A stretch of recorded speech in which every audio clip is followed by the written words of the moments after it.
So we go from that to just a quick video package about Ernie, the big cat lad, for Black History Month, highlighting all of his accomplishments. Then as far as our next match goes, we have another matchup between the Ascension versus Goldust Stardust. And, pretty much the Ascension win again. Right. And JBL spends the entire time trying to trash him, but Booker T spends the entire time trying to kind of fix the damage that JBL has been going so far out of his way to inflict. We appreciate you for trying, Booker. We really do. And sometimes when we say trying, we say it in a sense that they aren't succeeding, but in this case, I think Booker's doing a good job. Yeah, absolutely.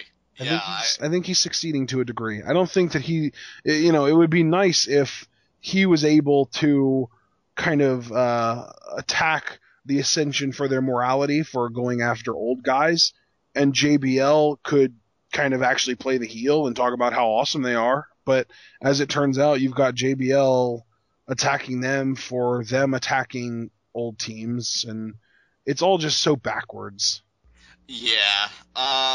But what isn't backwards, Goldust does eat the pin after the fall of man here. Now, it's interesting to note that Stardust in the match prior on SmackDown last Thursday, he ate the pin in that matchup.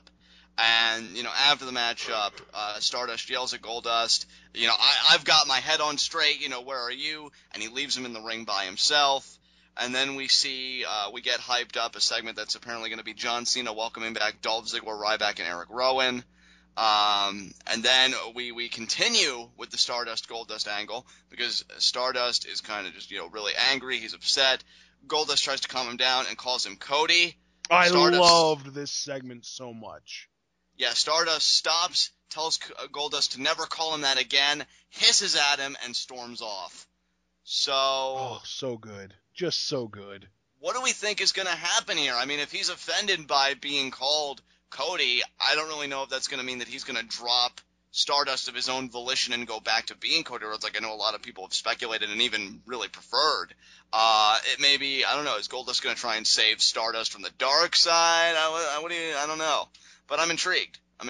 Yeah, intrigue is definitely the best word to describe the way that I guess either one of us is feeling right now, because this whole thing, I think that we kind of expected.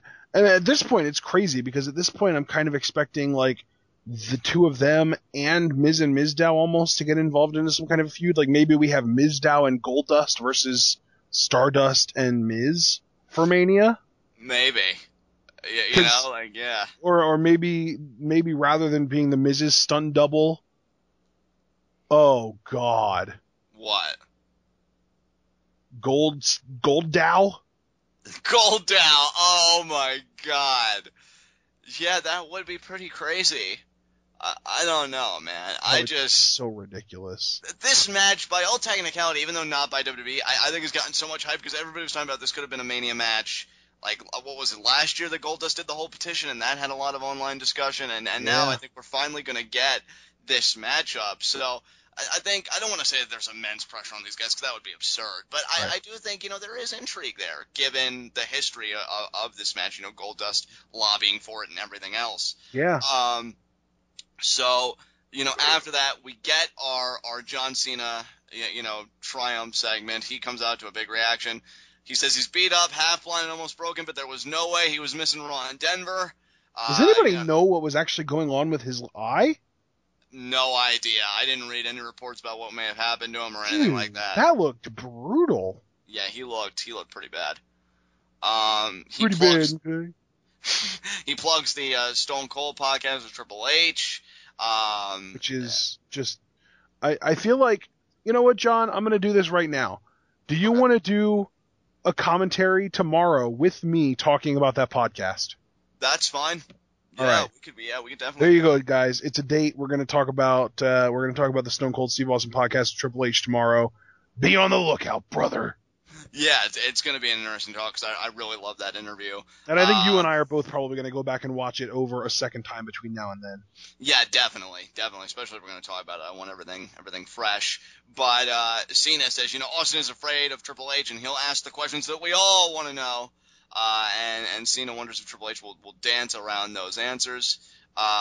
Cena mentions how Triple H called him in the past on SmackDown. Of course, Cena sucks chant breaks out and he pauses, and of course he puts those fans over.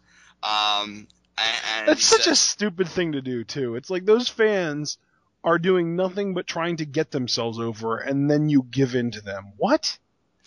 I never understood it.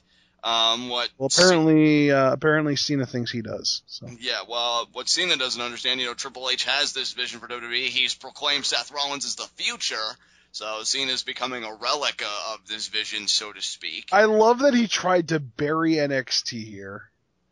Oh, yeah. Yeah, because he does bring up NXT. Thank you for reminding me.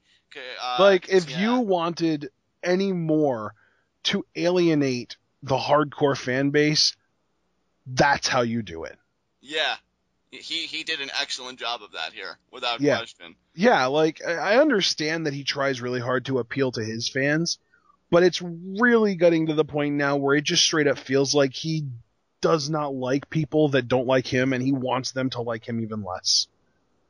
Yeah, it's hilarious to me.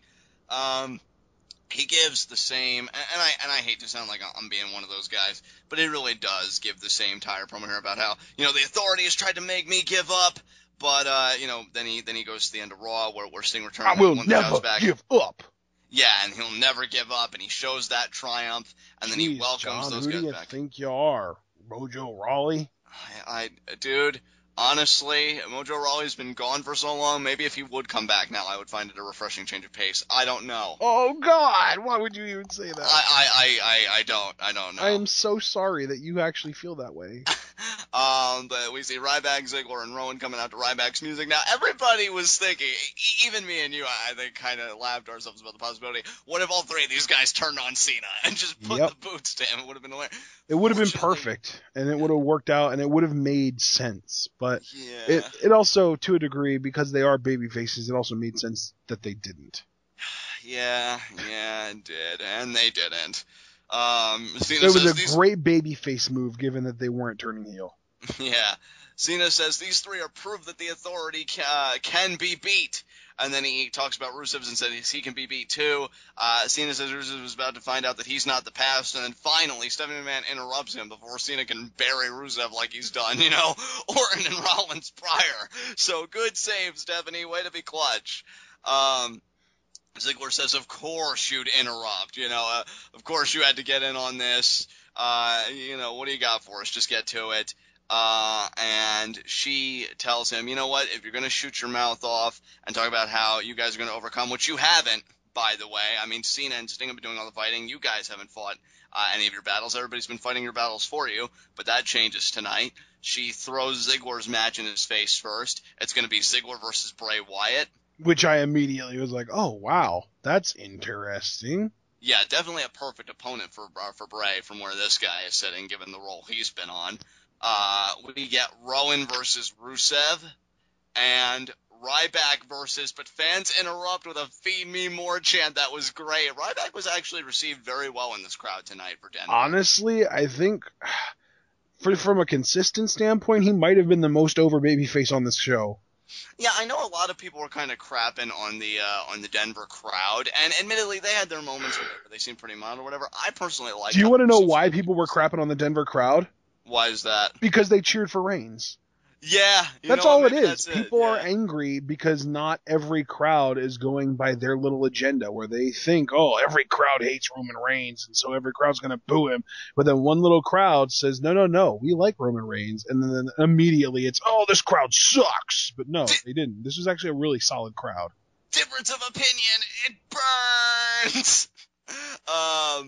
And then I love Stephanie here, especially because of all the jokes, She's amazing. From the really mature people, myself included, that came out. She says, oh, Ryback, you're going to be fed. You're going to be fed until you choke. And we're like, okay. And she says Ryback is going to face Luke Harper.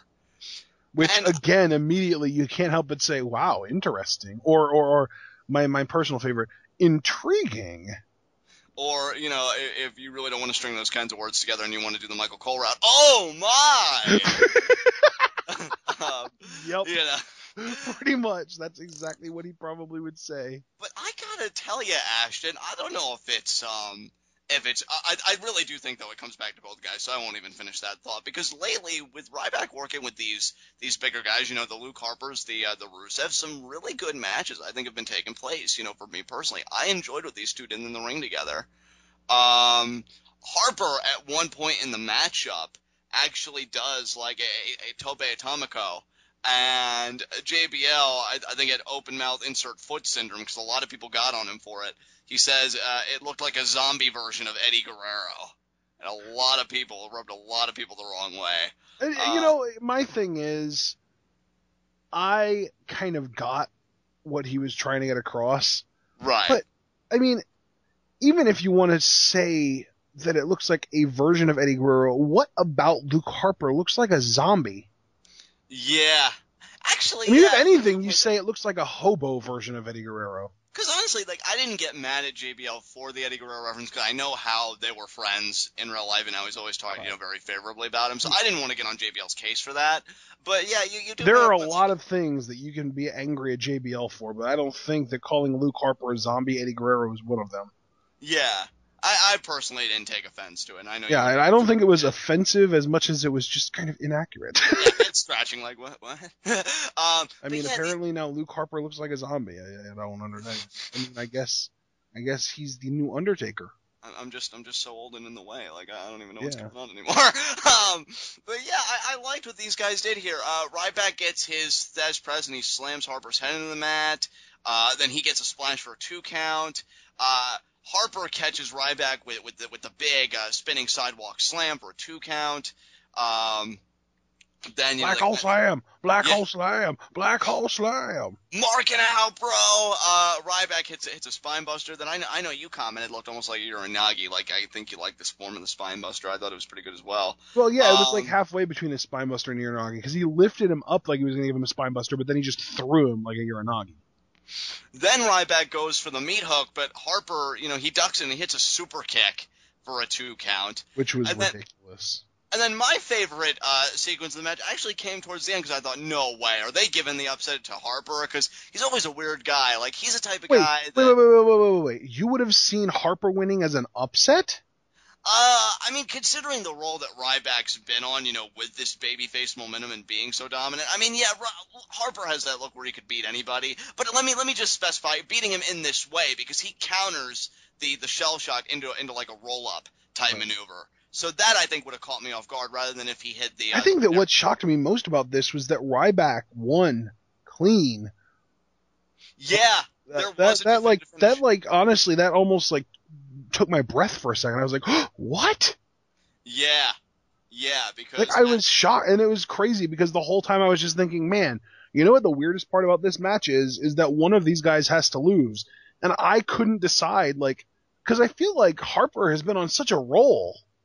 Yeah, dude, Harper, I still have big anticipation for him and big hopes for him this year because he's so good. Like, even the stuff he did in this match, he's a guy that really defies whatever parameters you would want to put around him given his size. Yeah, like, you call him a big man, and then he goes and does a freaking Hurricane Rana or a suicide dive. His typical suicide dive, right? Yeah. Or you call him like a crazy athlete, and he just kicks you in the face and then throws one of the meanest discus lariats you've ever seen in your entire life.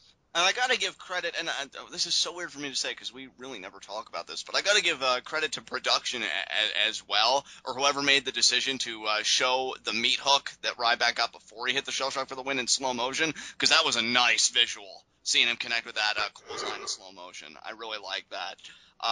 It's crazy because it's one of those things where a lot of people are already kind of starting to complain about it, and I'm sure I will eventually too, but I just can't get enough of the slow-mo that they've been using.